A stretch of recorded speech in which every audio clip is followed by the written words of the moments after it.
إن أولياؤه إلا المتقون إن الله وملائكته يصلون على النبي يا أيها الذين آمنوا صلوا عليه وسلموا تسليما الصلاة والسلام عليك يا سيدي يا رسول الله وعلى آلك وأصحابك يا سيدي يا حبيب الله صدق الله العظيم وصدق رسوله النبي الكريم الأمين ونحن على ذلك لمن الشاهدين والشاكرين والحمد لله رب العالمين. نہایت ہی واجب الاحترام ذوی الاحتشام سامعین محترم، اللہ تبارک و تعالیٰ کا بے پایہ شکر ہے کہ اس رب لم یزل نے ہمیں اپنی بندگی کی توفیق عطا فرمائی، ہمیں اپنے حبیب علیہ السلام کا امتی بنا کر ہمارے دلوں ہمارے سینوں کو حضور علیہ السلام کی محبت سے منور کر دیا اور اپنے بندوں کی محبت ہمارے دلوں میں رکھ دی. قرآن مجید فرقان حمید کے اندر اللہ تبارک و تعالیٰ فرماتا ان اولیاؤہ الا المتقون، متقی جو ہیں، پرہیزگار جو ہیں، اس کی بارگاہ سے ڈرنے والے جو ہیں وہ فقط اسی کے بندے ہیں. جو ولی ہیں وہ وہی ہیں کہ جو اس سے ڈرنے والے ہیں. جو اس سے نہیں ڈرتا، جو اس کی نافرمانیاں کرتا رہتا ہے، اس کے احکامات کے خلاف اپنی زندگی بسر کرتا ہے، ہر چیز وہ اللہ کا ولی نہیں ہو سکتا.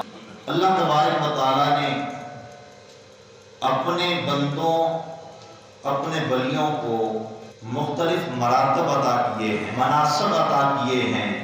اولیاء کے مختلف طبقات ہیں. ان کا ایک طبقہ عالم انفاس ہے، ایک طبقہ، ایک مرتبہ اقطاب ہے، اور ان اقطاب پر ایک قطب ہوا کرتا ہے جس کو غوث بھی کہا جاتا ہے، اور ایک منصب آئمہ کا ہے. اور یہ ہر دور کے اندر دو ہوا کرتے ہیں.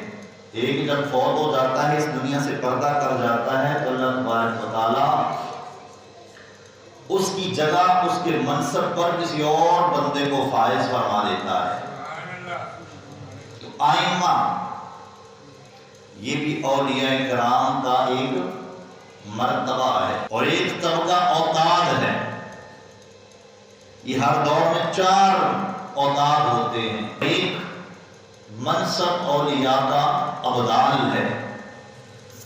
یہ ابدال 7 ہوا کرتے ہیں. پھر نقبا ہیں. یہ نقبا ہر دور کے اندر 12 اولیاء پر مشتمل جماعت، جن کو اللہ تبارک و تعالیٰ نقبا کے مقام پہ فائز کرتا ہے. یہ ہر دور کے اندر 12 افراد ہوا کرتے ہیں. پھر نجبا ہیں. یہ ہر دور میں 8 ہوا کرتے ہیں.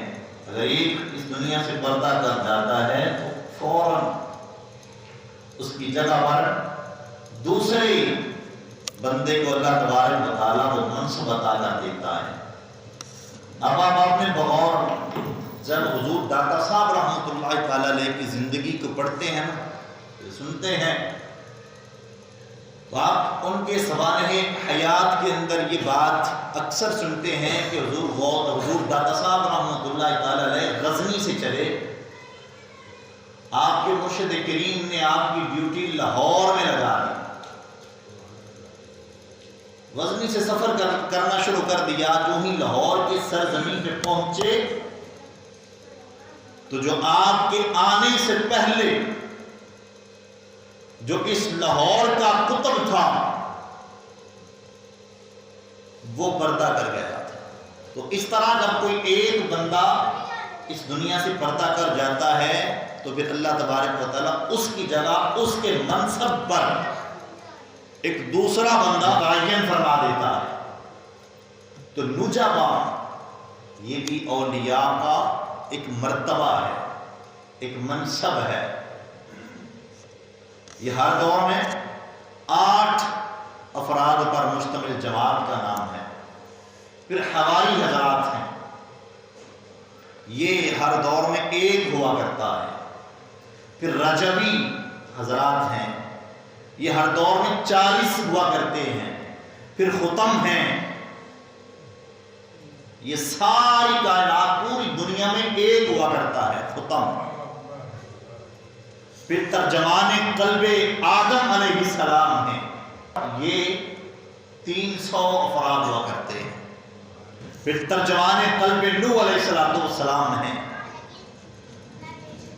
یہ بھی 40 آدمی۔ کریم آقا علیہ السلام نے فرمایا میری امت کے 40 آدمی قلب نوح کے مطابق ہوا کرتے ہیں۔ پھر ترجمان قلب ابراہیم علیہ السلام، اور یہ ہمیشہ 7 افراد پر مشتمل جماعت ہے۔ پھر ترجمان حضرت جبریل امین علیہ السلام، اور یہ کم یا زیادہ نہیں ہوتے، اور یہ ولایت کے بادشاہ ہوا کرتے ہیں۔ ترجمان حضرت جبریل امین، قلب جبریل امین علیہ السلام اولیاء کی جماعتوں کے بادشاہ ہوا کرتے ہیں۔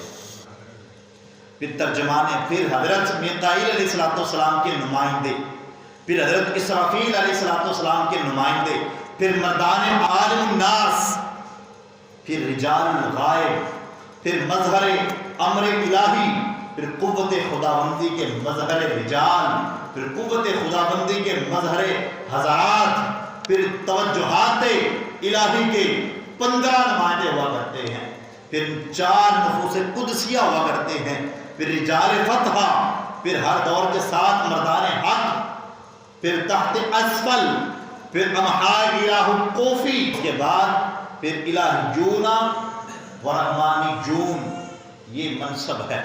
اس کے بعد فرد وحید، جو اللہ تبارک و تعالیٰ کی توحید کے علمبردار ہوا، فرد واحد، اس کے بعد مرد وحید منکسر المزاج، 2 مرد غنان، پھر فرد وحید عین تحقیم، 12 بدلاء، مردان اشتیاق، نفوس قدسیہ، اس کے علاوہ اور بھی صوفیاء ہیں، سیاح ہیں، فقراء ہیں، زہاد ہیں، رجال الملا ہیں، افراد ہیں، امنا ہیں، قراء ہیں، احباب ہیں، محدثون ہیں، اخلاء ہیں، استمرار ہیں، ورثہ ہیں۔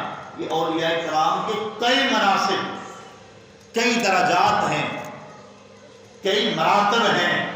اللہ تبارک و تعالیٰ نے ہر ولی کو ایک مرتبہ عطا نہیں کیا، کسی کو مرتبہ عطا کیا ہے، کسی دوسرے کو اس سے بھی زیادہ، کسی دوسرے کو اس سے بھی زیادہ، کسی کو اس سے بھی زیادہ، اور جو سب سے بڑا ہوتا ہے اس کو قطب الاقطاب غوث الاعظم کہا جاتا ہے، اور یہ ہر دور میں ہوا کرتا ہے، ہر دور کے اندر ہوا کرتا ہے۔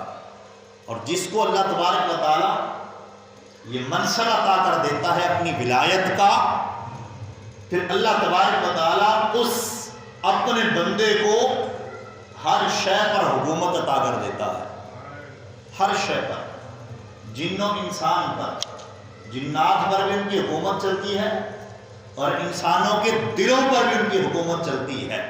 وہاں یوں نہیں فرماتے کہ جب کسی عالم کے پاس بیٹھا کرو تو اپنی زبان کو اپنے قابو میں رکھا کرو، اور جب کسی ولی کی بارگاہ میں بیٹھو تو پھر اپنے دل کو اپنے قابو میں رکھا کرو، کہیں ایسا نہ ہو کہ تمہارے دل کے اندر کوئی خیال آئے اور وہ اللہ کا ولی تمہارے دل کے خیال سے متنبع ہو جائے۔ وہ دلوں کی تختیاں پڑھ لیتے ہیں، وہ دلوں کی خیالات سے واقف ہوتے ہیں۔ تو یہ مقام اللہ تبارک و تعالیٰ اپنے بندوں کو عطا کرتا ہے۔ اور یہ حدیث مسلم کے اندر حضور علیہ السلام نے فرمایا کہ جب کوئی بندہ اللہ کا ولی بن جاتا ہے، اللہ کا بندہ بن جاتا ہے، تو پھر اللہ تبارک و تعالیٰ اس بندے کی ہر آرزو کو پورا فرما دیتا ہے۔ جو وہ چاہتا ہے، ابھی الفاظ اس کی زبان میں نہیں آتے، ابھی دل کے اندر خیال ہوتے ہیں، تو اللہ تبارک و تعالیٰ اس کی بات کو پورا کر دیتا ہے۔ حضرت ابو سعید عبداللہ بن علی رضی اللہ تعالی عنہ حضور غوث اعظم شیخ عبد القادر جیلانی رحمۃ اللہ تعالی علیہ آپ کے دور کے اور آپ کے خواص میں شامل ہے تو آپ کی بیٹی ابھی چھت پر موجود تھی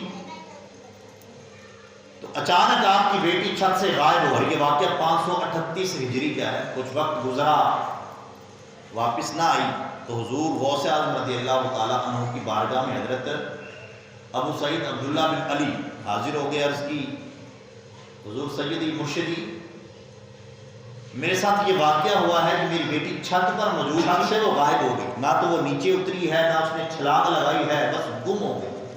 آپ نے یوں ہی آنکھیں بند کی, مشاہدہ کیا تو آپ احوال سے واقف ہو. آپ نے فرمایا کہ آج رات کو تو ویرانے میں چلے جانا اور چلتے جانا, 5ویں ٹیلے کے پاس تم جا کر کے بیٹھنا اور اپنے درمیان لکیر کھینچ لینا, آثار بنا لینا اور یہ پڑھ لینا بسم اللہ علی نیت عبد القادر.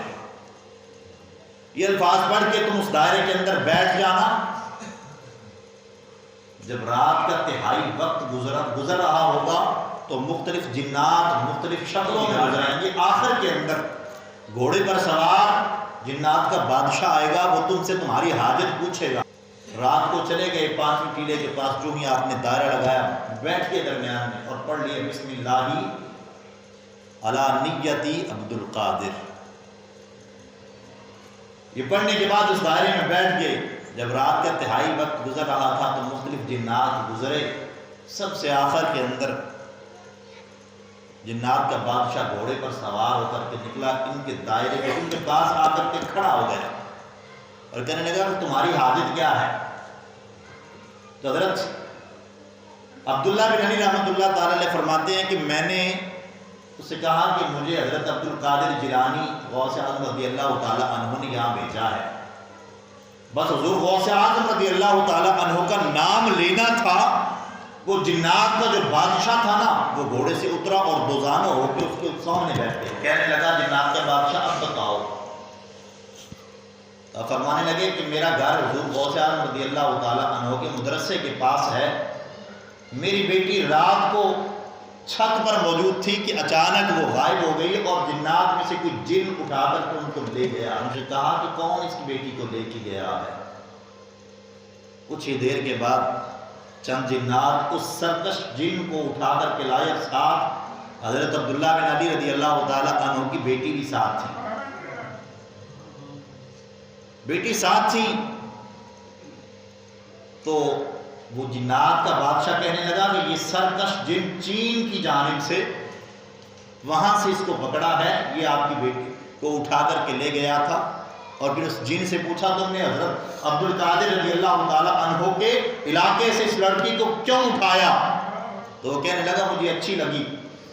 تو وہ جنات کا بادشاہ کہنے لگا تمہیں نہیں پتا کہ یہ قطب الاقطاب غوث اعظم رضی اللہ تعالی عنہ کا علاقہ, اور یہ کہہ کر اس جن کا سر قلم کر دیا.